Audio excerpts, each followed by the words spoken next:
Bonjour à tous, soyez les bienvenus dans cette grande édition spéciale Midi Pile, décryptage du premier tour des élections régionales et départementales dans notre département de Guadeloupe. Nous avons donc sur le plateau nos politologues bien connus, Georges Calixte. Bonjour Georges Calixte. Bonjour aux auditeurs d'Éclair TV. Julien Mérillon est également avec nous, bonjour. Bonjour Thierry Fenderi, bonjour aux auditeurs et aux téléspectateurs. Et nous recevons également la surprise, allais-je dire, de ce premier tour de scrutin régional, Ronald Selbonne, tête de liste de Nous, donc à ces élections régionales, dont nous parlerons longuement, la liste Nous, qui réalise un score plus qu'honorable. Donc lors de ce premier tour d'élection régionale. On rappelle très rapidement, avant d'entrer dans le détail, que la liste conduite par Harry Chalus donc a viré largement en tête de ce premier tour, avec un peu moins de 50% des suffrages, 49,31% des suffrages exprimés. Harry Chalus qui rate l'élection dès le premier tour de quelques centaines de voix, 632 voix, 632. Précisément. Donc il n'a pas manqué grand-chose. Josette Borin-L'Incertain est très largement distancé, un peu plus de 17% des suffrages. Et donc en troisième position, nous le disions, la liste Nous conduite par Ronald Selbonne qui manque de peu la possibilité de se maintenir au deuxième tour, puisque Nous obtient 9,39% des suffrages.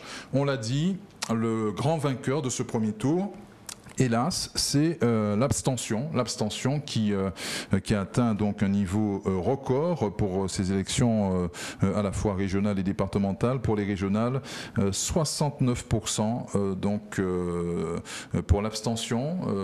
On a rarement vu un niveau d'abstention aussi élevé pour une élection régionale. Georges Calixte. Alors, si on se réfère à un peu d'histoire aux élections de 1998, la participation était d'environ 55%, donc à peu près 45% d'abstention. Les autres élections, on a vu l'abstention augmenter régulièrement et structurellement d'environ 2-3%. Mais ce qui est historique, c'est que là, nous avons quasiment près de 14 points par rapport à la situation de 2015. Ça veut dire qu'il s'est produit à un moment donné une bascule dont il convient d'analyser les causes. Est-ce qu'elles sont personnelles? Est-ce qu'elles sont structurelles? Est-ce qu'elles sont institutionnelles? Donc on y reviendra tout à l'heure. Mais c'est vrai que nous sommes face à une situation historique qui, dans tous les cas de figure, a concerné un certain nombre de listes, mais qui semble avoir profité à Harry Chalus, qui a été le seul à pouvoir mobiliser, mais également l'émergence d'une nouvelle dynamique qui est celle de Nous. Et cette nouvelle dynamique, d'ailleurs, interpelle la notion de courage politique. C'est ce qui a été développé, sur laquelle nous aurons l'occasion de revenir tout à l'heure. Très bien. Ronald Selbonne, numéro 1 de la liste Nous.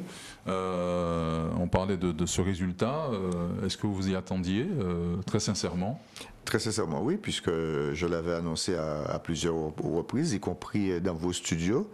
On s'attendait à ça pour plusieurs raisons, parce que dès qu'on a relancé l'ANG, on a senti tout un engouement militant. Et quand on a commencé à faire du terrain, même si on est parti très en retard, parce que je rappelle qu'au mois de mars, on n'avait ni tête de liste, ni liste, mais on a senti une réponse très intéressante des Guadeloupéens. Donc on s'attendait à être parmi les trois premiers.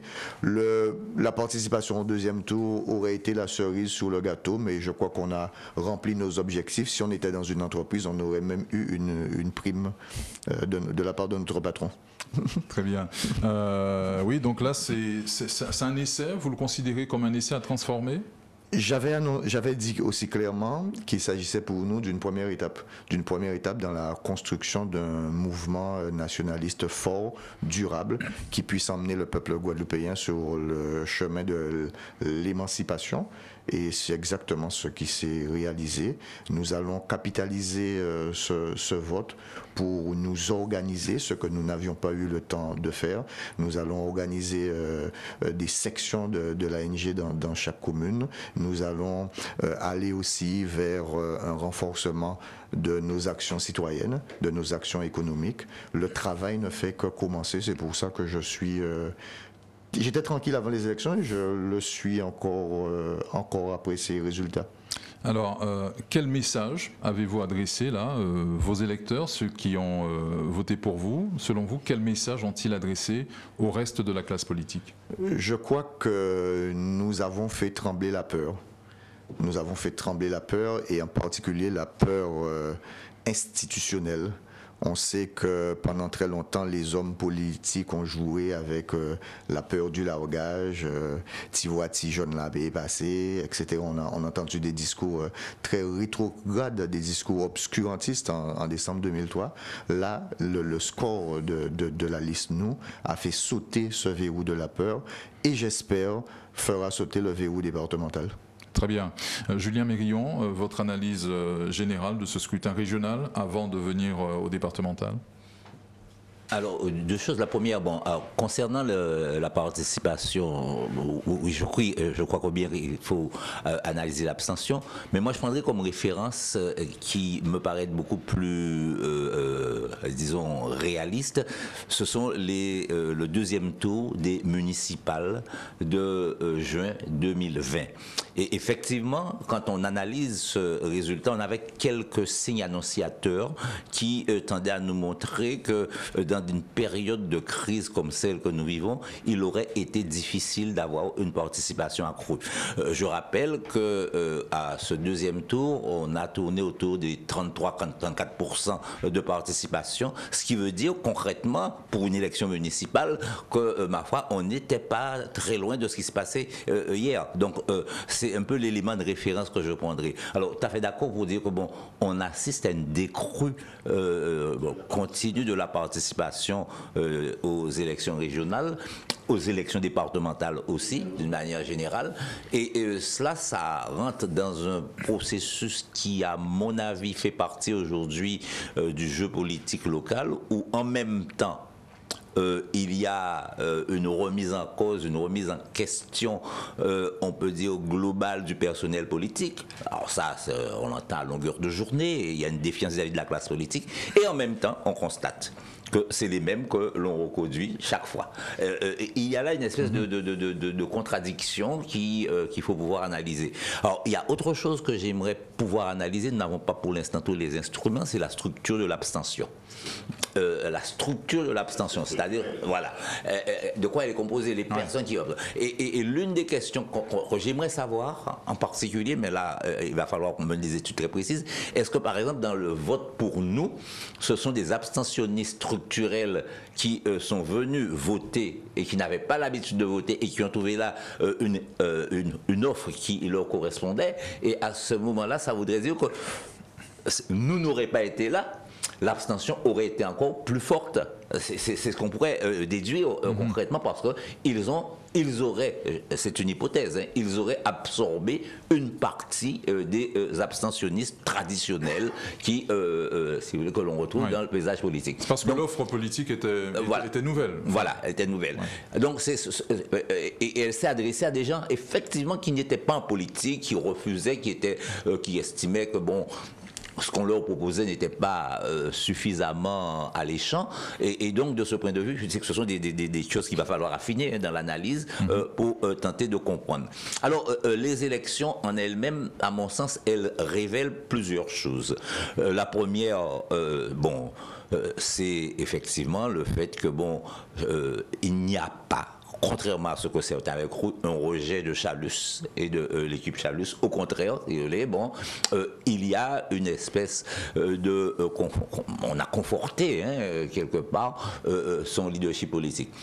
La deuxième chose que l'on note, c'est effectivement l'émergence, mais ça je crois que bon, on l'a déjà dit, l'émergence de cette tendance qui apparaît avec nous, qui est une tendance qui, à mon avis, s'appuie sur deux choses. Hein.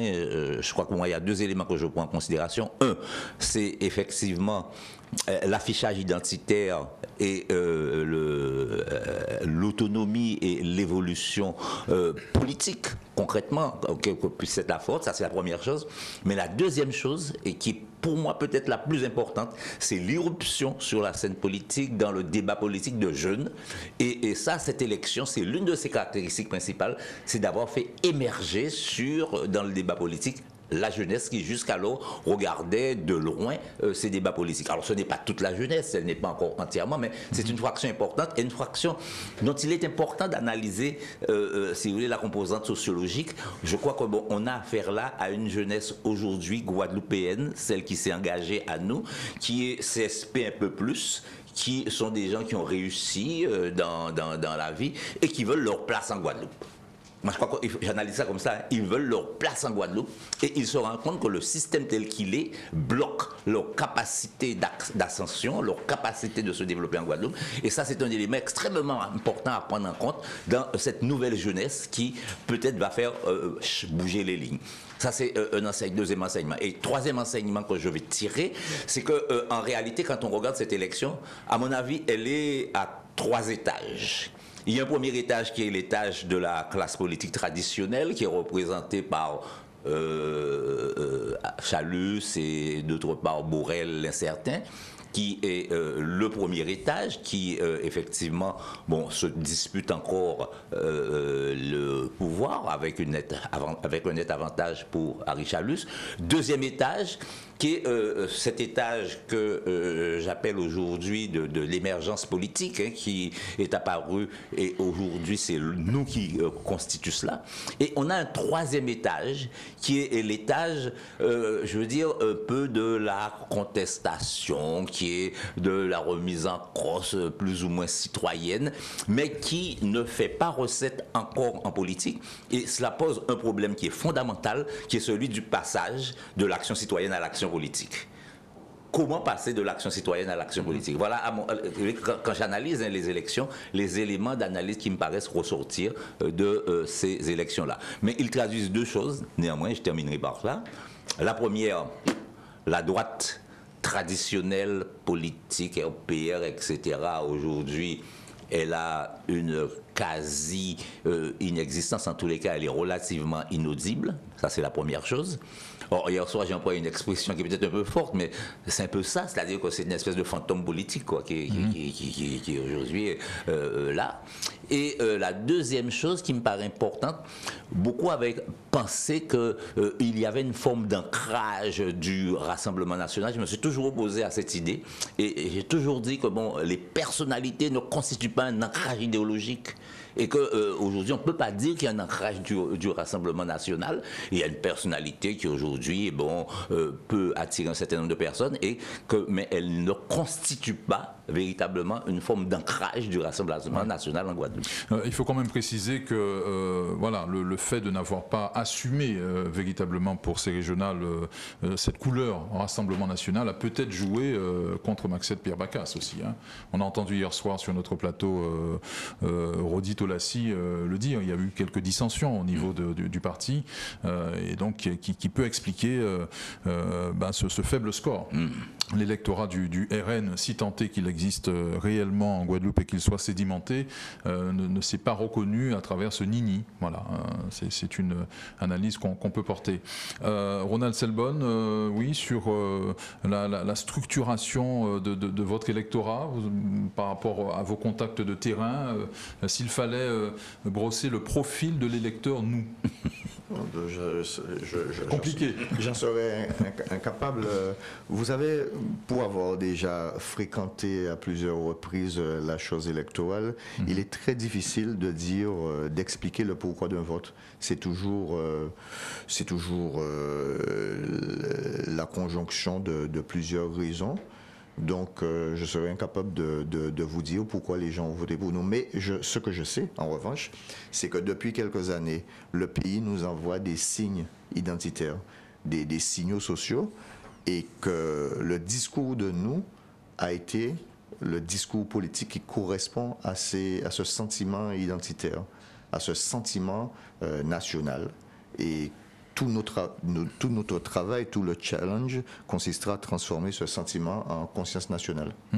Votre score valide donc cette évolution de la Guadeloupe, cette aspiration à davantage de responsabilités, à être maître de son destin?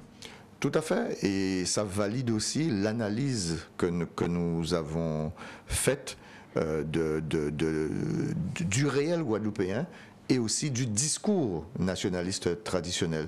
Puisque d'emblée, je le rappelle, dans la charte de l'ANG, nous avons dit clairement qu'il n'y a pas d'autre moyen d'accéder au pouvoir politique que par la voie électorale.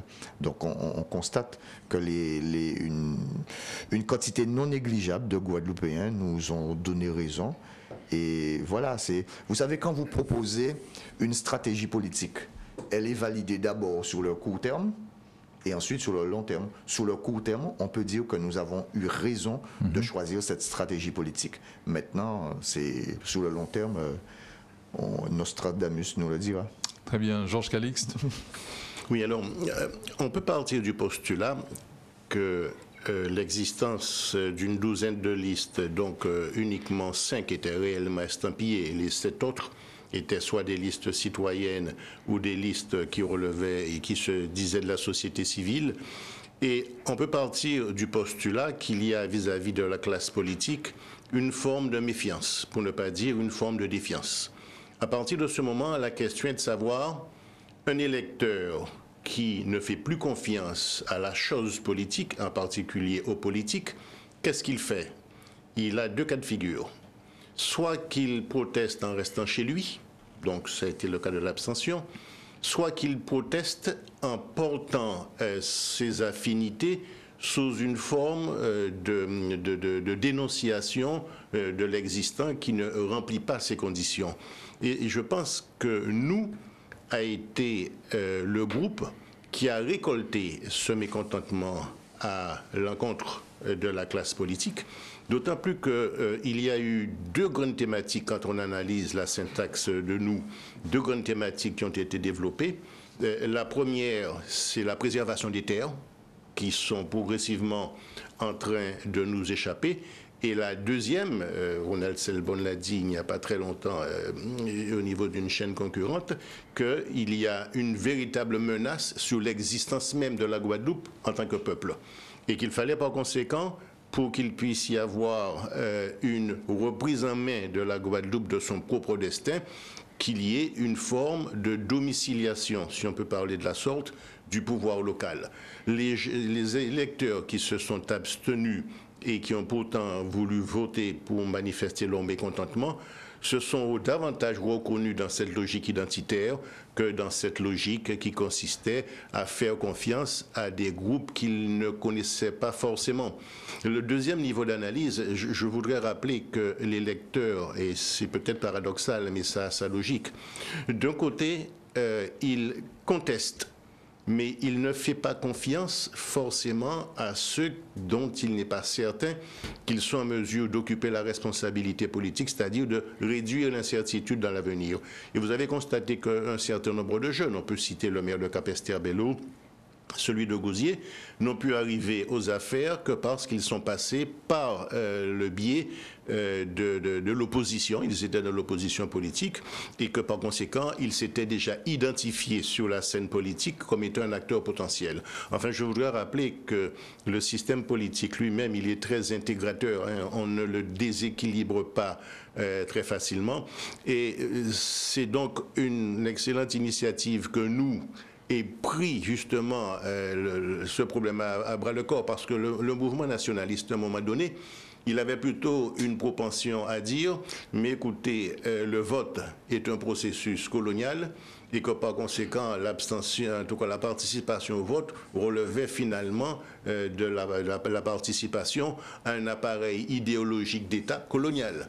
Or, nous, à basculer le paradigme, s'est engagé en matière politique. Et on constate, à la suite, et là je rejoins Julien, que sur le plan de l'appréhension même de nous, ce qui faisait peur avant, ceux qui prônaient le statu quo, ceux qui disaient mais surtout il faut se rester, ne pas trop se manifester, il faut faire preuve de docilité sociale, eh bien cela progressivement il y a eu cette émergence d'une conscience identitaire, mais c'était déjà prévisible au niveau des réseaux sociaux puisqu'il y avait déjà beaucoup de conflits socio-ethniques ou de toutes sortes qui se manifestaient. Donc on sentait qu'il y avait, si vous voulez, déjà cette approche, et je reste persuadé que pour la suite des événements, même si nous ne faisons pas partie des différentes instances délibérantes, mais les élus politiques ne peuvent pas méconnaître et occulter cette tendance de fond qui amène donc à la responsabilité locale et surtout à dire mais gardons le statu quo. Et je terminerai en rappelant que le 7 juillet va commencer la loi 4D, dans laquelle il y a différenciation, décentralisation, déconcentration, mais également décomplexification, qu'il est prévu dans la loi qu'un certain nombre de compétences puissent être déclinées et puissent être exercées par simple délibération des assemblées délibérantes. Donc ce ne sera pas la peine de passer par l'habilitation réglementaire ou législative. Et il sera posé aux élus guadeloupéens la question, mais où, dans quelle matière listée dans la loi, vous voulez exercer votre responsabilité, puisque l'identité n'est plus la règle, ce qui devient la règle, c'est la différenciation. Et c'est là où, incontestablement, l'apport de nous sur le plan du débat politique, quand bien même ils ne sont pas aux affaires, c'est de pouvoir dire, attention, par rapport à tel type de stratégie de développement, eh bien, il nous faut tel pouvoir normatif, réglementaire local, et je crois que c'est l'intérêt de l'émergence de nous. Ronald Selbonne, vous partagez cette approche. La loi 4D est une opportunité pour aiguillonner ou pas du tout? Non. Pour moi, la loi 4D, c'est de l'aménagement de l'assimilation. Moi, j'aurais préféré la loi 4G. Guadeloupe, Guadeloupe, Guadeloupe, Guadeloupe. C'est ce qui m'intéresse. Le sens de la formule, c'est incroyable. On la garde. On la garde. En tout cas, c'est ce que vous allez proposer. Oui, tout à fait.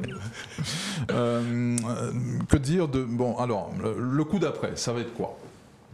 Mais renforcer, parce que là, nous n'avons pas eu le temps de construire notre organisation sur des bases en termes de comité de communes. On était dans la réflexion autour avec des commissions, mais là il faut vraiment qu'on implante l'organisation dans toutes les communes. C'est ce que nous allons faire. Nous aurons bientôt notre premier congrès parce que pour le moment nous fonctionnons d'une certaine manière qui n'a pas été validée par un congrès. Donc nous aurons notre premier congrès pendant les vacances ou à la rentrée. Et nous allons continuer à nous structurer tranquillement. Je vous ai dit que nous sommes là pour durer. Et même si ce n'est pas moi qui serait dans l'avenir à la tête ni de l'organisation ou de la prochaine liste, ce n'est pas grave. Mais nos idées seront représentées. Et c'est pour cela que nous avons tenu à mettre autant de jeunes en très bonne place sur notre liste pour que ces jeunes puissent se former à la chose politique et pour qu'ils puissent prendre le pouvoir. Très bien. Ce parti qui est appelé à se structurer, ça sera autour d'ANG. Oui, c'est l'ANG. C'est ça, hein? Oui. Nous c'était une marque électorale. Oui, tout à fait. C'était une marque électorale et c'était un nous de convoi avec d'autres groupes. Mais là, je vous parle clairement parce que on a vu que c'est l'ANG qui est véritablement la force militante. Donc nous allons continuer le travail avec l'ANG. ANG, UPLG, même combat ou bien on peut envisager une fusion des forces patriotiques? Je serais très mal placé pour demander à notre organisation de se suicider. Nous allons faire notre travail et les camarades qui voudront bien nous rejoindre, il n'y a aucun problème. Très bien. Messieurs, avant d'évoquer les départementales, puisqu'il faudra qu'on en parle, GUSR, première force politique du pays désormais? Écoutez, si on s'appuie sur deux critères, d'abord les municipales, le GUSR a gagné pas moins de 5 grosses communes, hein, Saint-François, Morne-à-l'Eau, Capesterre-Belle-Eau, Trois-Rivières, Goubert.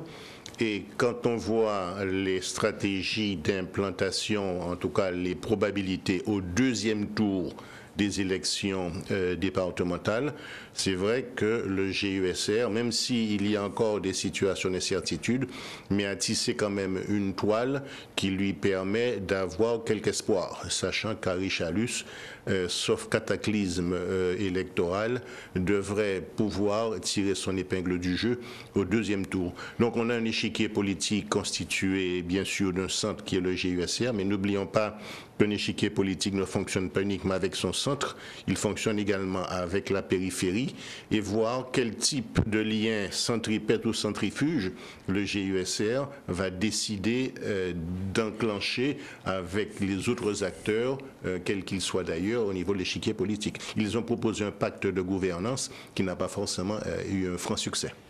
Le Grand Chelem, on en parlait avant cette émission, il est possible, Julien Mérillon, Georges Calixte? Le Grand Chelem, c'est-à-dire régional et départemental, oui. Ben oui, il est possible. Bon, moi je crois que je suis d'accord. En fait, en réalité, cette construction a commencé depuis quelque temps. Elle a commencé en 2015, à proprement parler, c'est-à-dire au moment régional de 2015. Elle s'est poursuivie avec les élections municipales, mais surtout, et on n'en parle pas souvent, mais avec les élections aux communautés d'agglo. Et là, je crois que quand on a vu les résultats, il y a une quasi-mainmise du GUSR sur les principales communautés d'agglo, et cela lui a donné une incontestable visibilité politique, le mettant en mesure de discuter. Alors aujourd'hui, effectivement, je crois que il faut bien distinguer. Il faut bien distinguer le GUSR en tant qu'organisation politique et un peu ce que je peux appeler la constellation, c'est-à-dire l'ensemble des forces politiques qui, soit locales, soit ou en termes d'image, comme Harry Chalus, qui, sans être parfaitement intégré dans le GUSR, participent de la même mouvance pendant un premier temps. Moi, la question que je me pose, Grand Chelem, oui, ok, mais est-ce que le Grand Chelem ne va pas déboucher sur le Grand Chirage? C'est-à-dire, ah oui, parce que en fait, c'est deux leviers de pouvoir, et ça s'est déjà vu. Des gens d'une même tendance politique, dès lors qu'ils sont sur le même territoire, peuvent se retrouver dans des confrontations, et ça, à mon avis, c'est un risque indéniable qui est en train de peser. Alors, la solution, elle réside dans quoi? Dans la transformation statutaire, c'est-à-dire que c'est un peu l'idée qui découle, c'est-à-dire faire en sorte qu'on puisse parvenir à une fusion département-région, ce qui éviterait que l'on ait cette confrontation. Mais les logiques de pouvoir veulent que lorsqu'on a deux personnes qui détiennent sur un même territoire du pouvoir, à un moment donné, elles se trouvent en conflit. Ronald Selbonne, cette hégémonie possible de GUSR, c'est un risque? Oui, mais je tiens quand même à dire quelque chose. C'est un peu le sentiment que j'ai après cette belle campagne. Certes, il y a, on peut dire, la victoire d'Harry Chalus, un très bon score de Madame Bourrel, mais je crois que ces deux scores sont des symptômes d'une agonie, l'agonie d'un vieux monde politique. On sait, des fois, qu'on a mais qu'on a des soubresauts, de nervosité dans les membres, qui cabaillent des belles bitailles, qui ont un bel score, mais je crois vraiment que nous assistons à l'agonie d'un vieux monde. Donc voilà, je respecte leur victoire, mais oui. Nous sommes déjà dans le coup d'après. Très bien. Georges Calixte, oui. L'hégémonie du GUSR, ce n'est pas encore tout à fait joué. Oui, tout à fait. Parce que quand on fait l'analyse, en réalité, on constate que sur les 21 cantons, on peut estimer que le Parti socialiste en avait 8 et le GUSR autant. Alors, quand je dis 8, en comptant bien évidemment les 3 cantons des Abîmes pour le Parti socialiste. Actuellement, le Parti socialiste est en phase de perdre Capesterre-Bello, est en phase également de gagner donc à Saint-François, puisque c'était la droite. Et par contre, Jacques Anselme est en difficulté oui, sur Trois-Rivières. Sur Trois-Rivières. Ça veut donc dire qu'en fait, le GESR ne peut pas à lui seul pouvoir gagner les élections départementales. Par contre, on a vu des alliances, puisque Gabrielle Louis Caramin a dit qu'elle soutiendrait le GESR. Il y a eu un accord entre les 3 maires du Nord-Grande-Terre pour le soutien à Blaise Mornal. Et par contre, le GESR a du mal à partir de Saint-Claude, puisque Élie Califère a été élu. Et Jules Otto et Marie-Evelyne Ponchatteau sont dans des situations assez compliquées, du moins en bonne position. C'est plutôt Thierry Abelli qui est en situation compliquée. De même que le Parti socialiste gardera certainement Sainte-Rose, mais également le Lamentin, même si Richelieu a gagné.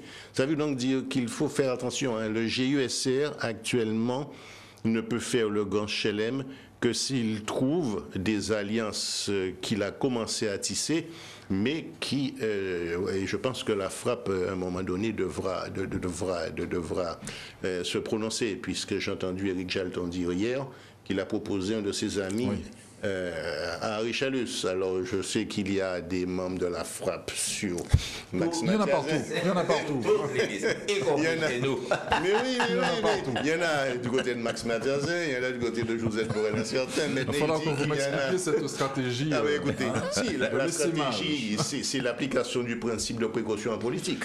Ça veut donc dire qu'au regard d'une tendance qui va se dégager, il va y avoir un positionnement de la frappe. Donc, je dis attention, concernant le GESR et le département, c'est un combat qui doit être mené et qui ne peut être gagné que grâce aux alliances. La gauche socialiste, confirmation de la dislocation ou pas encore? Enfin, en tous les cas, elle est mal en point. Oui. Oui. Elle est assez mal en point quand on analyse le résultat. Je rappelle qu'en 2015, quand même, Victorin Lurel était à 41-42%, non, oui, 38% au premier tour. On tombe à 17%. Ouais. On tombe à 17%, c'est quand même un recul qui est assez conséquent, ça c'est la première chose. Alors, comment l'analyser ? Ce qui est important, moi je crois que premièrement, on a affaire à une première réalité qu'il faut bien intégrer dans l'analyse politique. Tous les partis aujourd'hui qui se réclament de la France et de structures françaises sont en difficulté. Les Républicains, Rassemblement national, le PS, et aujourd'hui il y a une espèce de territorialisation qui fait que ce sont les partis qui émanent de la Guadeloupe, qui sont des partis authentiques, enfin guadeloupéens en tous les cas, qui peuvent avoir une certaine audience. Ça c'est la première chose que je note. Et le PS est victime, à mon avis, de ce syndrome.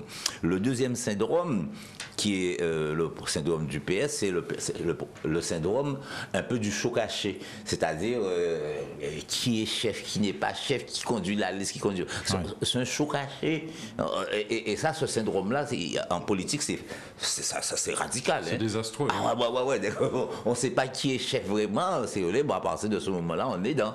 Et le résultat, on l'a vu de façon très concrète. Et troisième difficulté qu'a le PS aujourd'hui, je crois que c'est une difficulté de stratégie politique. Est-il de nouveau pour l'évolution institutionnelle alors qu'il avait été contre? On ne sait pas. Est-il pour, si vous voulez, prendre en considération un certain nombre d'éléments relatifs en particulier à des stratégies en matière foncière, en matière d'énergie, etc. On ne sait pas. Donc il y a sur la stratégie politique, sur la vision politique, il y a un certain brouillard qu'on n'arrive pas encore à déceler. Les lecteurs ne s'y trouvent pas. Donc moi je crois que ce sont ces éléments qui expliqueraient en grande partie, le fait que la Fédération socialiste soit mal en point aujourd'hui. Très bien. Georges Calixte, sur ce score des socialistes? Inquiétant, inquiétant d'ailleurs, sur le plan très statistique. Rappelez-vous qu'en 2015, il y avait eu 45% au premier tour de suffrages exprimés et qu'il y avait eu un simple différentiel de 3580 voix au premier tour entre Victorin Lurel et Harry Chalus, au profit d'Harry Chalus. Quand on ramène ces 45% ou 34%, de suffrages exprimés, et que l'on voit le score de Josette Borel incertain, il y a des questions sérieuses à se poser, puisque c'est un effondrement statistiquement parlant. Alors maintenant, la cause. Il peut y en avoir trois. La première, dans la constitution de la liste, il peut y avoir la présence d'un certain nombre de personnes qui a gêné les lecteurs. Parce que Josette Borel incertain elle-même ne peut pas avoir gêné les électeurs, puisque dans les différents sondages, elle était présidente du département et donc elle avait une implantation locale, y compris au niveau de la cote de confiance. Oui. Donc ça ne peut être qu'après elle qu'il faut chercher peut-être des personnes qui n'ont pas suscité la confiance, en tout cas, ou qui risquaient à un moment donné de jouer un premier plan et que la population ne voulait peut-être pas voir revenir aux affaires. Ça, c'est le premier point. Georges, il y a quand même une question. Est-ce que la confiance qu'on lui accordait, c'était pas pour le département et la gestion des affaires sociales? Alors voilà. Et donc, pas tellement pour venir prendre une mission stratégique au niveau de la région. Alors voilà, le deuxième élément maintenant, c'est de partir du constat que l'électorat n'aime pas trop les situations de cumul. Hein. On l'a vu au niveau des municipales par rapport aux députés qui étaient déjà députés, ils ont tous été laminés aux dernières élections municipales. Et là, la présidente du département, elle est candidate au département, en même temps elle est candidate à la région. C'est vrai qu'elle était dans son rôle apprécié au niveau du département et c'est également vrai que sur le plan stratégique il y a ce problème. Enfin, moi, je pense qu'au niveau du Parti socialiste, il a manqué à la fois le renouvellement de son encadrement, même s'il y a eu quelques jeunes, mais également l'absence de modernisation, un certain archaïsme dans ces thématiques et qui font que ces thématiques n'ont tout simplement pas séduit. L'abstention aidant, eh bien, le parti se trouve en grande difficulté et il faut voir comment il aura la possibilité de renaître de ses cendres, hein, puisque là maintenant on en a presque à en faire son autopsie. C'est clair. Les listes citoyennes dont on parlait il y a quelques instants, finalement... ont-elles été au rendez-vous? Non. Hein. Ah non, d'abord parce que l'électorat ne confie pas la responsabilité politique à des personnes qui pourraient, dans ces représentations, renforcer encore l'incertitude, alors même que le rôle du politique, c'est de diminuer l'incertitude et de proposer, en tout cas, un cadre ultérieur. D'autre part, je l'ai encore précisé tout à l'heure, le système politique, il est lui-même très régulateur et vouloir le déséquilibrer de l'extérieur en disant voilà la classe politique n'est pas à la hauteur, non, le système politique il est multiséculaire, il se déséquilibre de l'intérieur mais il ne se déséquilibre pas forcément de l'extérieur. Ronald Selbonne, vous auriez pu faire cause commune avec Alain Plaisir, puisque vous nous aviez indiqué sur notre plateau que le seul candidat que vous pourriez soutenir éventuellement pour des consignes de deuxième tour, ça serait Alain Plaisir. On regarde le score du CIPA, hein, de cette nouvelle alternative, 2,54%. D'abord, je voudrais dire que je récuse un peu l'appellation liste citoyenne, parce que nous, c'est aussi une liste citoyenne.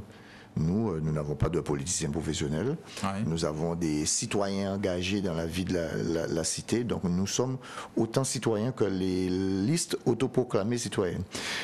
Ma deuxième remarque serait de dire qu'effectivement, il ne suffit pas de faire le buzz sur les réseaux sociaux pour que ça se transforme en score électoral. En score. Vous êtes le contre-exemple. Hein. Oui, mais on n'a pas fait... non. On est allé, on a mouillé le maillot. On est venu déjà avec des idées claires et pas simplement en dénonçant toute la classe politique. On avait un projet politique de gouvernement. Je parlais de votre présence sur les réseaux en réalité. Ah oui, ah non, mais j'ai pas dit qu'il ne faut pas être présent sur les réseaux sociaux. J'ai dit que attention à ceux qui, avec 200 likes ou 200 partages de vidéos WhatsApp, ils se sont peut-être un peu vus plus beaux qu'ils ne le sont. Et que la chose électorale, c'est une chose sérieuse. Ça demande d'aller au contact avec le peuple et de convaincre les gens pratiquement un par un. Alors, sur la question d'Alain Plaisir, nous avons essayé.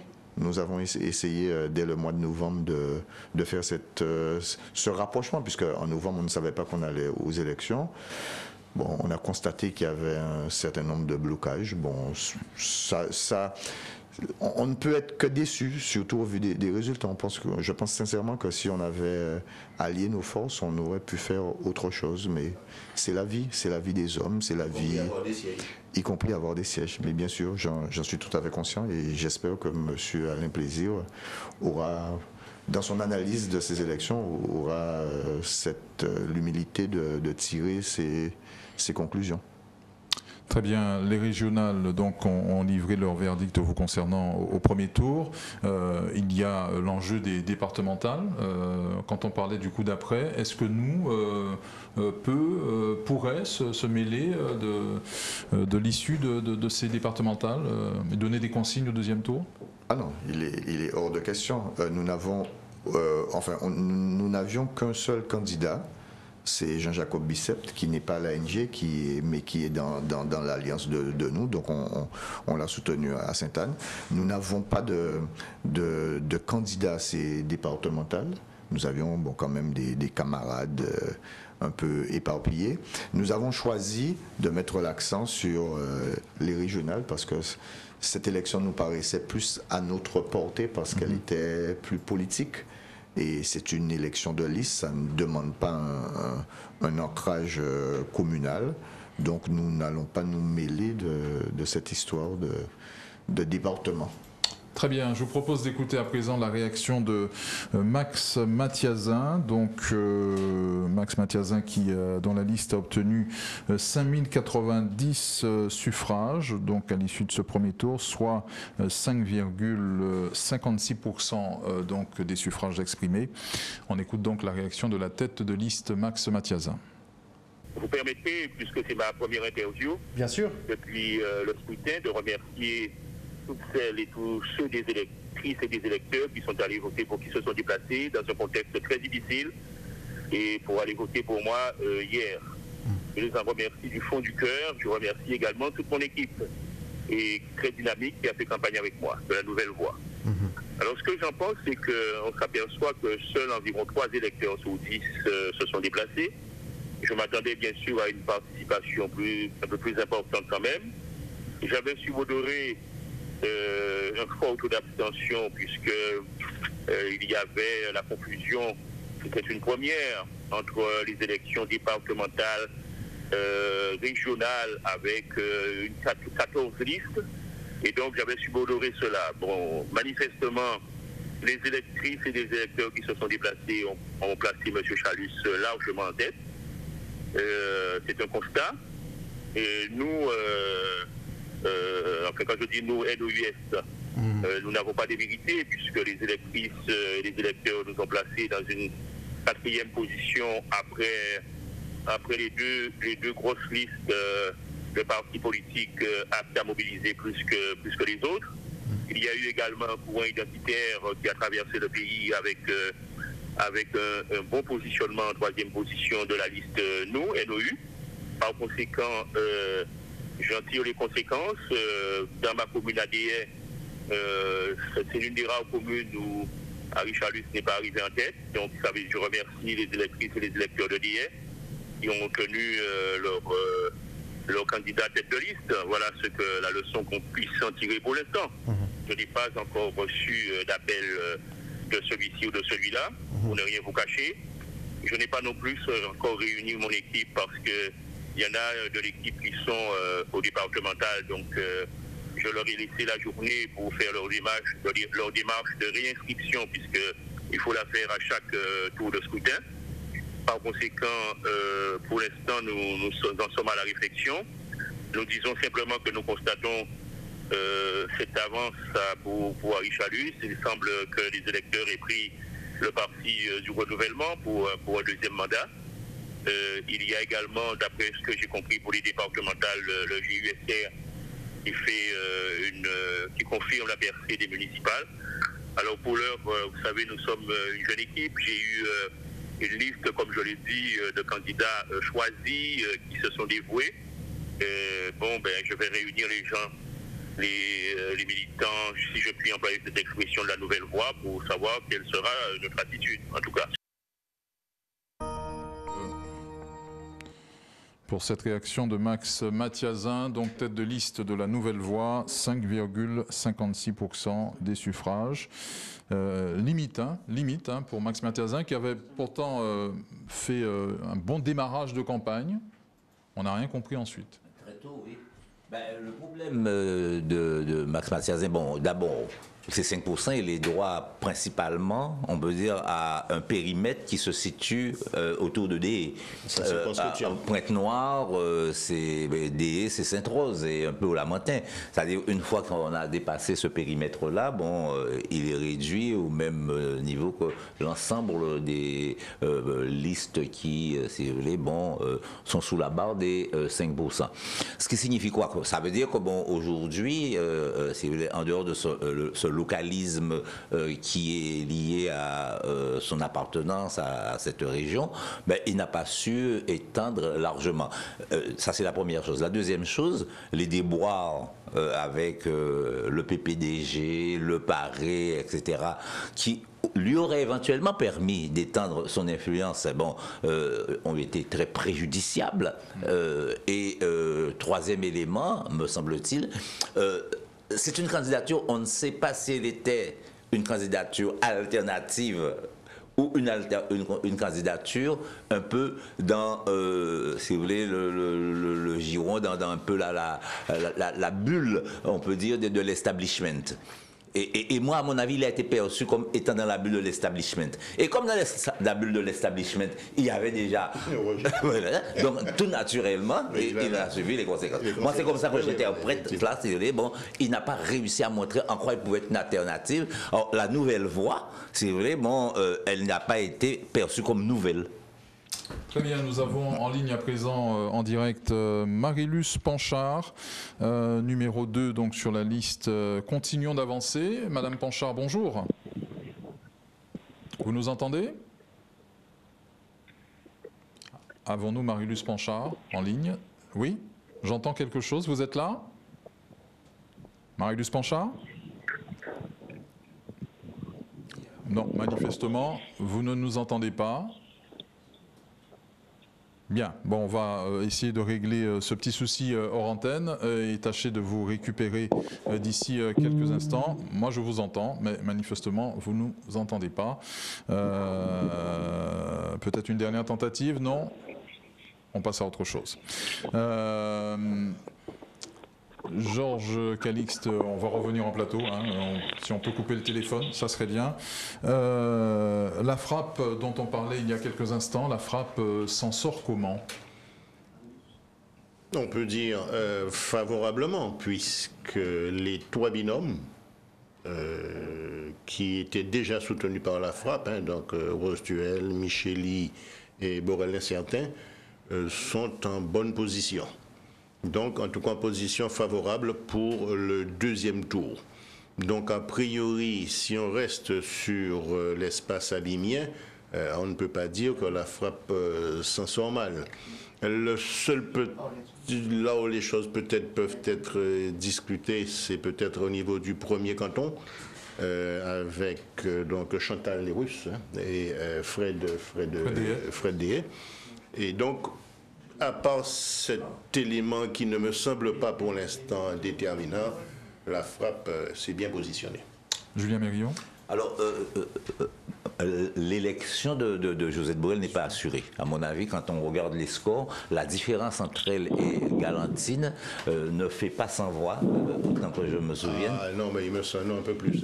Ah non, elle n'est pas assurée. On va juste vérifier, mais...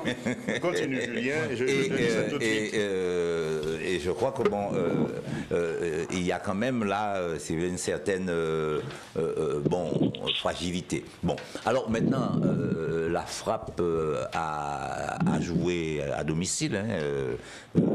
Jalton n'a pas voulu prendre de position et il est resté dans ses bottes en voulant effectivement permettre à ses poulains d'être réélus, ce qu'il est à mon avis en train de réussir pour l'essentiel.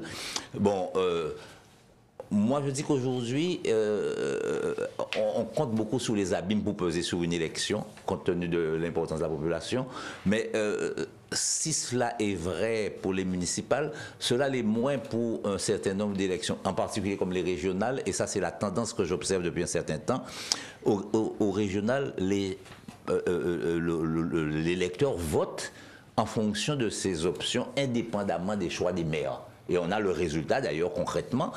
Autant les départementales, bon, c'est lié à des questions municipales, mais s'agissant des élections régionales, il y a effectivement, on n'est pas dans une logique de municipalisation à outrance. Et là, en particulier, Jalton l'a bien senti. Et il a une totale liberté aux électeurs en leur disant de voter comme ils l'entendaient entre les différentes listes progressistes, écologiques et patriotiques.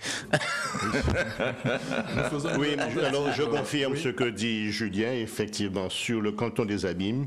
Josette Borrell inserte 928 dans son canton et Louis Galantine 862. Donc effectivement, il y a une incertitude. Elle est en danger. Oui, il y a une incertitude sur le 3e canton. Très bien. Nous faisons une nouvelle tentative avec Marie-Luce Panchard au standard d'Éclair FM TV. Madame Panchard, vous nous entendez cette fois? Oui, là cette fois-ci, je vous entends, Monsieur Fendéré. Oui, je vous entends. Je vous entends. Bien. Vous m'entendez? Oui, je vous entends. On vous entend. On y arrive. Avec difficulté, mais on y arrive. Alors, bon, première question toute simple. Votre analyse de ce premier tour et du score réalisé par votre liste, la liste conduite par Harry Chalus. Continuons d'avancer. Moi, l'analyse que je fais, c'est qu'effectivement, nous avons mené une campagne à la fois sur notre bilan et sur notre programme.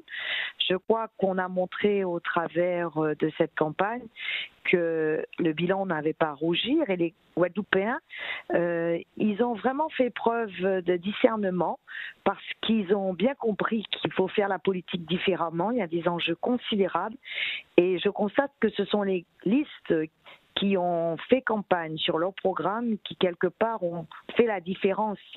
Bien évidemment, continuons d'avancer parce que le président Chalus a démontré pendant toute cette mandature qu'il entendait travailler au-delà des clivages, au-delà des idéologies, mais pour la Guadeloupe, pour faire avancer la Guadeloupe. Et on l'a vu un peu aussi avec la liste Nous, qui a essentiellement présenté son programme. Donc il faut tirer beaucoup d'enseignements de cette campagne. Je crois qu'on ne peut plus faire les choses comme par le passé. La politique, c'est pas un jeu, c'est pas un combat, c'est quelque chose de très sérieux et on a des sujets devant nous, des sujets par rapport à nos institutions, par rapport à notre fiscalité et le Guadeloupéen qui a accès avec les nouvelles technologies à beaucoup d'informations, il a envie qu'on lui parle de cela parce qu'il comprend bien qu'il y a des choses qu'il faut faire et si on n'accepte pas de faire ces réformes, on ne pourra pas avancer. Et donc, il a bien compris qu'avec Harry Chalus, il y avait une équipe autour, soudée, une équipe cohérente, une équipe... Vous voyez bien la différence entre mon parcours politique et celui de Jean-Marie Hubert, mais ça ne nous empêche pas de travailler. Et puis, la phrase forte que le président Chalus a dit lors du débat, c'est que la campagne se termine et à un moment donné, il faut se mettre autour d'une table pour travailler. Les Guadeloupéens ont entendu le message et c'est pour cela que nous avons ce résultat, un très beau résultat, dans toutes les communes de la Guadeloupe. L'élection dès le premier tour de peu, ça s'est joué vraiment à peu de choses. On a tous espéré, mais bon... Ouais. la victoire sera peut-être plus belle dimanche parce que l'idée toujours du président et de nous tous, c'est de...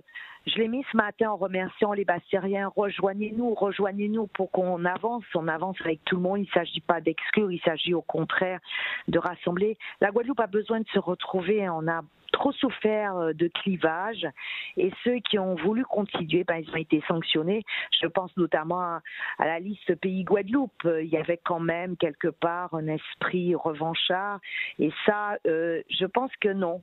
Tous ceux qui veulent venir travailler avec Continuons d'avancer, on leur dit oui, soyez les bienvenus parce que on a vraiment besoin de compétences, on a vraiment besoin de gens qui ont des idées, l'innovation, tout ça, la Guadeloupe a besoin de bouger. On peut pas se permettre de rester avec un fonctionnement comme on a pu le connaître par le passé. Puis il y a aussi un message qui a été adressé. Le président a continué avec Saint-Alice, mais en même temps, il a fait appel à de nouvelles personnes qui sont en capacité de porter de l'innovation, du changement, parce qu'il faut bousculer en politique les hommes et les femmes, parce qu'on a tendance à un peu penser qu'on détient la vérité, alors que parfois, il faut le regard d'un autre pour se dire que peut-être il faut faire différemment, et ça c'est bien, il faut se booster. Et le président sait faire cela, c'est un de ses talents, c'est booster tous ceux qui ont envie d'agir et il le fait magnifiquement bien. Le président sortant, Richard Luce, qui, selon nos informations, procède au dépôt de la liste pour le deuxième tour, au moment où nous parlons. Comment vous envisagez cette campagne de deuxième tour? Il faut amplifier l'effet? Une campagne de deuxième tour, pour moi, il s'agit de rassembler. Je le dis vraiment, moi je pars en campagne ce soir. Il ne s'agit pas parce qu'après un premier tour, après un résultat, il peut y avoir de la déception. Or, à un moment donné, il faut qu'on puisse se retrouver. Donc, il faut toujours tirer des enseignements, mais il ne faut pas qu'il y ait un mot malheureux qui ferait qu'à un moment donné, certains pourraient se sentir exclus. Non, nous ne pratiquons pas la division, nous voulons au contraire que chacun puisse se retrouver. Il fallait ce débat démocratique, il a lieu, et puis on doit après se mettre vite au travail. Il y a des enjeux considérables, je pense notamment au plan de relance. Il faut pouvoir mobiliser ces crédits mis à disposition de la Guadeloupe par la France, mais aussi par l'Union européenne. On a de très beaux projets en cours, donc il faut continuer, il faut accélérer. Et donc, c'est ce que nous allons faire très rapidement. Donc, je vais encore continuer sur le terrain pour convaincre tous ceux qui d'abord ont douté, n'ont pas été aux urnes. Il faut que chacun puisse remplir son devoir de citoyen.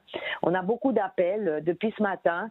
Nous allons effectivement accompagner tous ceux qui veulent aujourd'hui, parce qu'il y a beaucoup de personnes âgées qui ne se sont pas déplacées et qui maintenant souhaitent se mobiliser. C'est tant mieux pour qu'effectivement la démocratie, nous en sortions grandis, parce qu'on ne peut pas rester avec un taux d'abstention aussi important, au contraire. C'est un signe de vitalité de notre débat démocratique que d'avoir un taux d'abstention qui soit le plus bas possible. Même si il faut déconnecter les scrutins et qu'il n'y a pas de corrélation entre scrutin municipal, régional, on l'a dit il y a quelques instants, le score de la liste Continuons d'avancer sur Basse-Terre, il vous inspire quoi? Il inspire que ce que nous avions fait en 2020, nous avons retrouvé, quand on fait une analyse bureau de vote par bureau de vote, je dis très clairement, Continuons d'avancer a pu effectivement trouver le soutien de Basse-Terre en confiance, parce que nous n'avons jamais laissé le terrain, parce que la campagne, vous la faites tous les jours. C'est en étant à côté des Bastériens, en étant à côté de la population lorsqu'elle a besoin de vous, et c'est pas simplement un moment parce qu'il y a des élections. Donc ce travail, je l'ai poursuivi, et je pense aussi, j'ai une équipe avec Basse-Terre en confiance qui est importante et qui me permet de trouver l'assise pour porter un projet. Il ne s'agit pas de dire qu'on est dans un esprit revanchard, je l'ai dit pendant toute la campagne.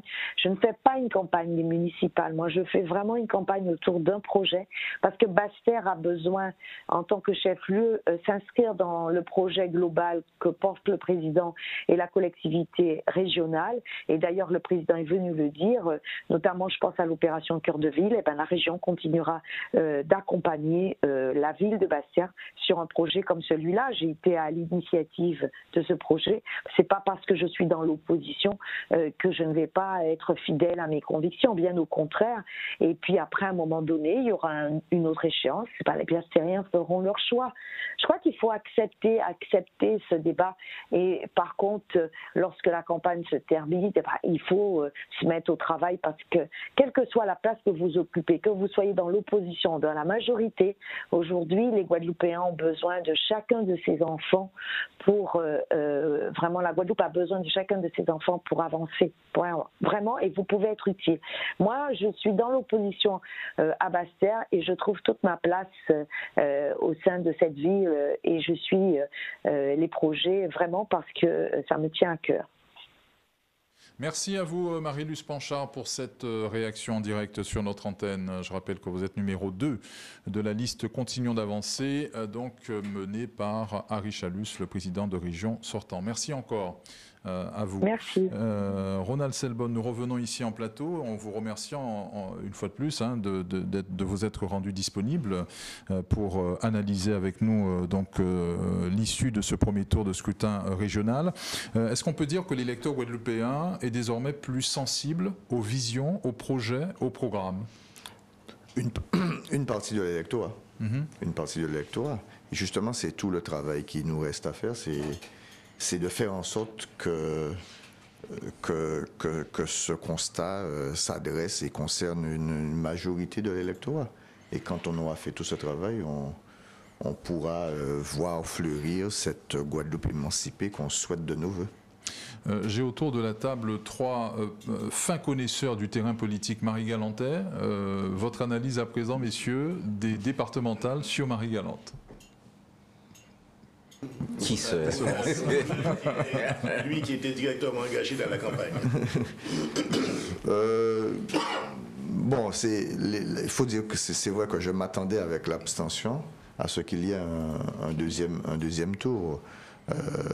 En plus, vous avez des oppositions municipales très très fortes qui s'expriment avec ces élections, qui à Capesterre, Maës Bézri, qui à Gambourg, Axipé Edzol, et aussi, on peut dire quelque part Saint-Louis, hein, parce que les débats de Gambourg et de Capesterre ont été transplantés à Saint-Louis. Quelle sera l'issue de ce scrutin? Je n'en sais rien. J'étais totalement concentré sur les régionales. Oui, oui. Et non, mais c'est pas une blague. Non. Quand je suis monté voter hier, je découvre, mais bon, je savais qu'il y avait des élections départementales. Je me dis, mais c'est vrai qu'il y a des élections départementales et que je dois aller aussi voter aux départementales. J'ai fait mon devoir. Non, mais voilà, je ne pense pas qu'on aura de grandes surprises pour ces départementales à Marie-Galante. Oui. Partagez le même avis, Julien Mérillon? Alors, d'abord, j'observe que les 3 maires l'ont emporté dans leur commune.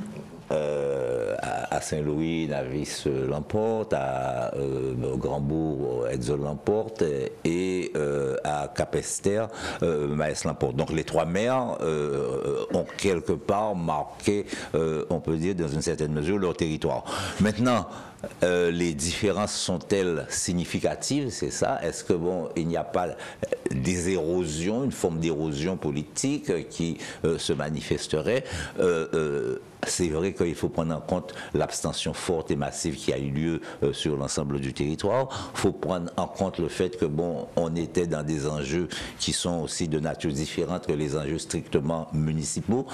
Il n'en reste pas moins que cette élection révèle, on peut dire, cette vivacité que l'on a Marie-Galante à chaque élection où, si vous voulez, il y a un vrai de de vraies batailles politiques qui se dessinent, aussi bien qu'à Pester, qu'à Saint-Louis, qu'à Grandbourg, et qui sont en même temps des batailles autour de, on peut dire, je ne sais pas dire de tendances politiques, mais de personnalités politiques. Et je crois que c'est bien ça à Marie-Galante, on a des personnalités politiques et ça, en général, ça tourne autour de ces personnalités politiques. Il y a la politique marie-galantaise, c'est une politique qui s'articule autour, si vous voulez, de personnalités qui incarnent à un moment donné, bon, une certaine vision de Marie-Galante, et c'est un peu ce à quoi on assiste aujourd'hui. Très bien. Alors, Georges Calix, ouais. très rapidement, deux éléments. Le premier, pour Capesterre, il y a une municipalisation, puisque Capesterre, l'élection a été contestée devant le Conseil d'État. Donc, on aura certainement les conclusions, en tout cas, vers le mois d'août-septembre. Et donc, je constate qu'il y avait eu 8 voix de différence entre Betty Bézry et Jean-Claude Maes, et que là, il y en a 79. Donc, il y a eu quand même un programme municipal. Après, moi, là encore, je ne comprends pas. Josette Borel, incertain. Et Marie-Galantaise. Capestérienne. Et capestérienne. Et quand je vois les scores qu'elle réalise à Saint-Louis, à Grandbourg et voire même à Capestère, là aussi, c'est la raison pour laquelle il faut vraiment que je prenne le temps de comprendre ce qui s'est passé. Les scores sont faibles. Alors je veux bien croire que c'est lié aux ports départementaux, avec une gestion des sargasses qui n'a pas forcément été efficiente, mais là aussi j'ai été surpris du très faible score qu'elle fait. D'ailleurs, elle arrive après Ronald Selbonne dans les 3 communes. Dans les 3 communes, voilà. Donc il y a de quoi nous interpeller. Les problèmes de l'usine de Grand-Anse ont eu une influence sur le scrutin à Marie-Galante ou pas? Pas forcément. Mais sous la participation, je pense. Voilà, alors, sur la participation, mais même là, je ne suis pas certain, parce que vous verrez, au deuxième tour, mais ça c'est assez classique, hein, il y aura au moins 10 points de plus en termes de participation. Oui. Surtout que, et même si moi, à la place d'Harry Chalus, je me méfierais beaucoup. Regardez ce qui s'est passé au niveau du Rassemblement national, au niveau, je ne fais pas de comparaison au niveau national, où tous les sondages les donnaient de toute façon gagnants, c'était du tout cuit. Et résultat, leurs électeurs ne se sont pas mobilisés, sont restés à la maison. Et ils se sont effondrés d'un bon nombre de régions. Donc Harry Chalus, il ne faut pas qu'il soit confronté au problème d'accoutumance, en disant, bon, monsieur Hadouvan, on va déplacer. Oui, pas dans cette confiance. Pas dans cette, en tout cas, il faut se méfier à ce niveau-là. Donc oui, il faut attendre, et puis je reste persuadé qu'au deuxième tour, il y aura beaucoup plus de participation, et donc là, les choses seront un peu plus claires. Très bien. On va libérer Ronald Selbonne. Que vous souhaitez de plus, de mieux, nous, désormais? Souhaiter à la Guadeloupe. Nous n'est que l'instrument de cette Guadeloupe responsable que nous appelons de nos voeux. Donc, souhaiter de bonnes choses à la Guadeloupe. Nous sommes là encore. Alors, si le slogan La force tranquille n'avait pas déjà été pris par un autre monsieur, on aurait bien pu récupérer ce slogan. Nous sommes la force tranquille. Nous sommes la force tranquille et nous souhaitons vraiment que la Guadeloupe continue à emprunter ce chemin de la responsabilité et que nous mettions de côté toutes les peurs, tous les agenouillements, tous les renoncements pour que nous soyons nous-mêmes. Pour que nous soyons nous-mêmes responsables de notre destin. Que dites-vous à ceux qui n'ont pas été votés au premier tour? Il faut voter. Il faut voter. Nous ne serons pas malheureusement présents au second tour. Je tiens à signaler très clairement, contrairement à des contes et légendes qui circulaient avant le premier tour sur les réseaux sociaux, que nous ne donnerons aucune consigne de vote, que nous ne ferons aucune alliance avec personne, parce que pour nous, Chalus et Borel, c'est le même système. C'est ce système que nous rejetons. Donc, je tenais à le dire clairement. Et qu'à espérer que tout le monde comprenne. Je pense que le message est passé. Le message est passé. Vous êtes en cohérence, hein, vous l'aviez dit depuis dès le départ, et donc pas de consigne de vote de la part donc de la liste Nous pour le deuxième tour des régionales. Je vous propose à présent d'écouter ces quelques réactions de Guadeloupéens recueillies donc au lendemain de ce premier tour d'élections régionales et départementales. Reportage réalisé par la rédaction d'Éclair FM TV. Moi, je pense que les résultats sont à l'image de ce que véhiculent nos politiques. Donc, les gens sont déçus, parce que ce qui a été promis n'a pas été fait. Donc, maintenant, aujourd'hui, on a le résultat de ce qu'ils ont semé eux. Donc, voilà quoi. Je pense que c'était prévisible dans l'optique en fait, quand tout ce qui a été promis n'a pas été fait à 100%. Et puis, je pense que les gens se sentent un peu délaissés au niveau de tout ce qui est politique de proximité, je pense. L'abstention était prévisible en fonction de ce qui se passe actuellement, c'est-à-dire que tout ce que les gens ont attendu, c'est-à-dire qu'on a mis des gens en place, on attendait de ces gens-là que ces gens-là puissent nous donner le maximum de ce qu'ils ont promis au départ. Et en fait, je pense que le boulot, ils n'ont pas été au niveau de ce qu'ils avaient promis. Donc les gens maintenant, je pense que maintenant, ils ont plus confiance aux politiques, quoi. Je vois ce deuxième tour avec encore plus d'abstention. Parce que je pense que ça va rien changer. Je pense que les gens sont sur l'opposition. C'est pas la fête des pères, c'est pas toutes les fêtes qu'on a au milieu de qui sont à l'origine de ça. Je pense que la tension est due que c'est un ras-le-bol et que les gens ne croient plus en politique, je pense. Tout s'est passé bien, je vois, c'était bien, découragé, mais pour la deuxième fois, ce soit mieux que ça. Si tous les gens sont allés voter ce soir, un beau bravo pour la Guadeloupe. L'élection d'hier, en fait, effectivement, on a eu un taux d'abstention très élevé, mais je pense que c'est dû au fait que les gens n'ont plus confiance aux élus. Donc du coup, ils attendent généralement la deuxième partie pour pouvoir aller voter, donc le 27. C'est pas si sûr, mais bon, on espère quand même qu'ils y aillent, parce qu'en fait, comme on doit choisir pour ce qu'on veut, normalement, s'ils veulent vraiment du changement, il faut qu'ils aillent voter. Un résultat sans surprise, Harry Chalus est sorti premier. Il a failli être élu du premier coup d'ailleurs. Et puis, vu les divisions qu'il y avait à gauche, c'est normal que Mme Josette Borrell-Incertain n'ait qu'un résultat assez maigre. Ils ne se déplacent pas, ils ne vont pas voter, c'est normal, mais pas qu'en Guadeloupe, au point de vue national aussi, c'est pareil. Il y aura autant d'abstention à mon avis, mais le résultat est déjà couru d'avance en ce qui concerne les régionales. Il reste à modifier les élections cantonales peut-être. Voilà donc pour ces réactions de Guadeloupéens, de Guadeloupéennes recueillies ce matin, donc au lendemain de ce premier tour d'élection régionale. On va faire un dernier tour de table avec Georges Calixte et Julien Mérillon, sur ce qu'il faut retenir et comment se projeter vers ce deuxième tour. On en a parlé il y a quelques instants.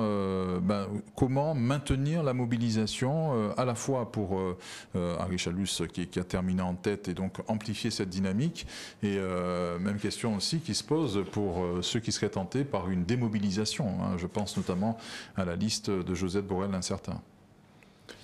Alors d'abord sur le plan des indicateurs statistiques, si dimanche prochain on constate qu'il y a également une faible mobilisation, c'est-à-dire que l'abstention ne revient pas à un niveau qui était de 42 et quelques %, je crois, en 2015, si l'abstention reste toujours aussi élevée, ça voudra donc dire que là maintenant se pose un véritable problème de crédibilité dans la légitimité politique des élus, puisque ça voudrait donc dire que certains seront conseillers départementaux ou conseillers régionaux, mais à peine avec 20% des électeurs inscrits, quand on compte l'abstention, pour exercer le pouvoir.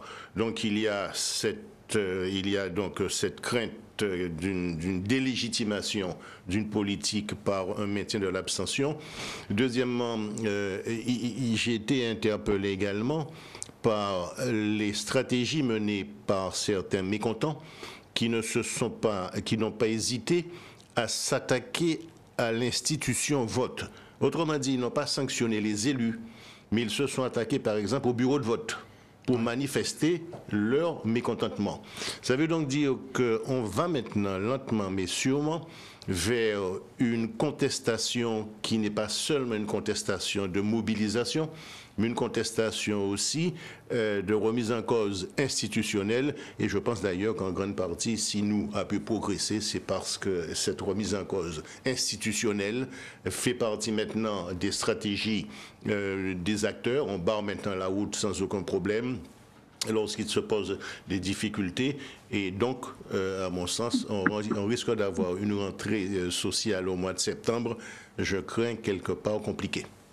Très bien. Julien Mérillon, votre mot de la fin? Alors, mon mot de la fin, il va porter sur deux choses. Je crois que, je dis souvent, il ne faut jamais désespérer en politique, et ces résultats nous donnent l'occasion de dire que bon, il ne faut pas désespérer d'une espèce de régénérescence politique, d'un renouveau qui puisse se faire, et surtout, et moi c'est l'élément important que je retiens, c'est l'irruption, une certaine irruption de la jeunesse qui jusqu'alors avait été relativement éloignée du champ du terrain politique, et cette irruption, à mon avis, est salutaire. Elle est salutaire, et j'espère qu'elle sera entendue. Cette irruption, elle sera entendue, et que l'on fera confiance à notre jeunesse, qu'on lui fera confiance dans les postes qui sont attribués, on lui fera confiance dans, si vous voulez, les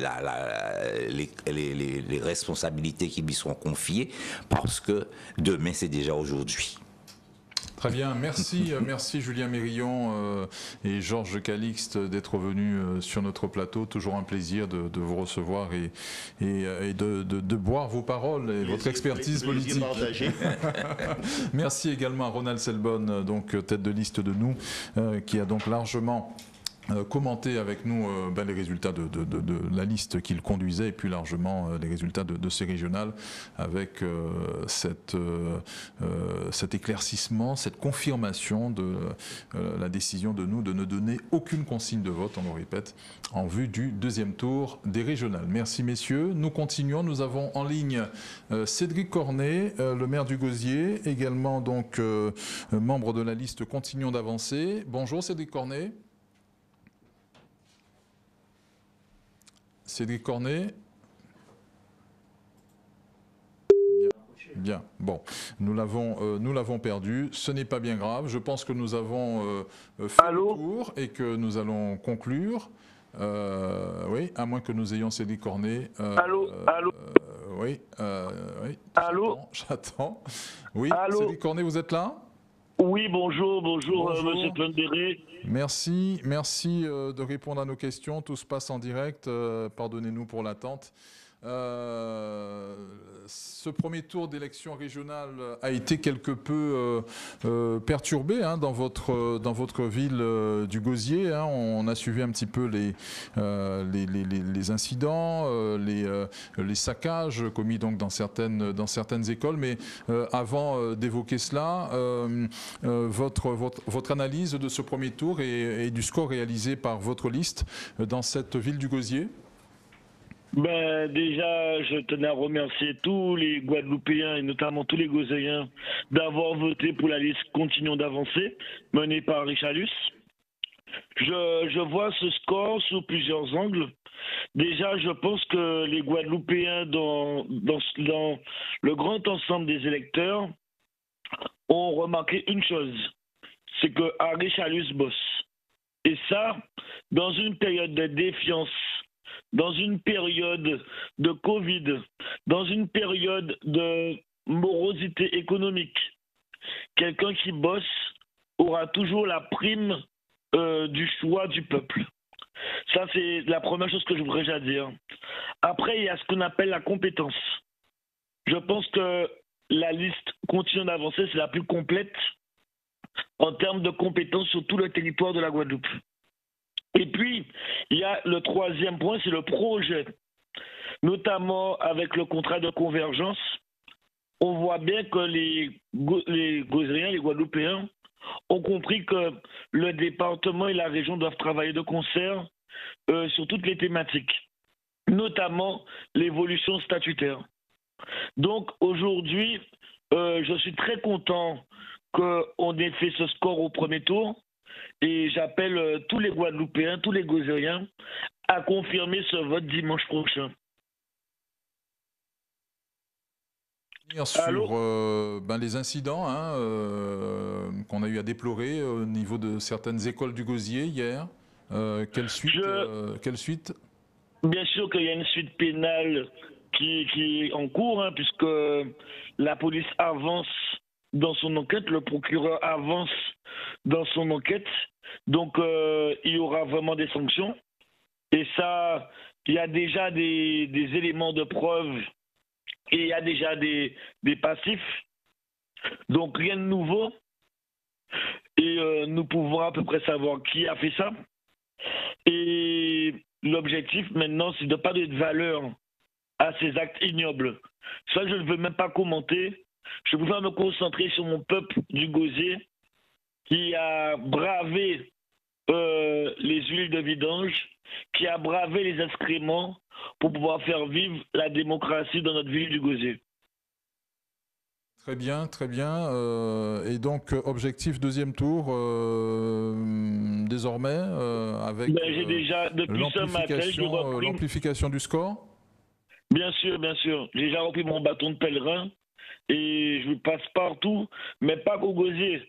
J'appelle, j'envoie des messages, je vais voir tous mes amis, tous mes contacts, tous mes réseaux dans toute la Guadeloupe pour leur dire qu'il faut qu'on mobilise pour Richalus et la liste continue d'avancer dimanche.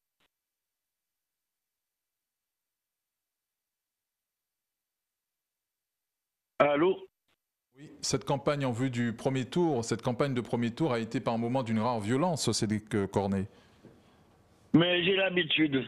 J'ai l'habitude de la violence, et surtout envers ma personne. Et je remercie encore les électeurs de la Guadeloupe et du Gosier qui, plus on m'attaque, plus votent pour moi. Donc, je leur demande de continuer à me faire confiance et de continuer à faire confiance à Richalus. Très bien. Merci à vous, Cédric Cornet. Merci d'avoir répondu en direct à nos questions dans cette grande édition qui touche à sa fin. Merci encore à vous, donc numéro 7 sur la liste Continuons d'avancer, conduite par Harry Chalus, le président de région sortant. Je vous rappelle très rapidement, avant que nous ayons donc en ligne Éric Coriolan, les résultats donc de ce premier tour que nous avons largement commenté avec nos invités durant cette grande édition spéciale. Donc je rappelle que Harry Chalus a viré en tête très largement avec 45 110 voix, soit 49,31% des suffrages. Il a devancé Josette Borel-Incertain, tête de liste de Pays Guadeloupe, qui elle obtient 15 900 suffrages, 15 900 suffrages, 17,38% des voix. Ronald Selbonne pointe en troisième position de la liste Nous avec 8 591 voix, soit 9,39% des suffrages exprimés, devant Max Mathiazin, 5090 voix, 5,56% des suffrages.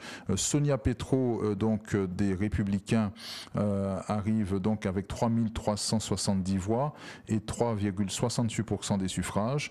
Éric Coriolan, donc,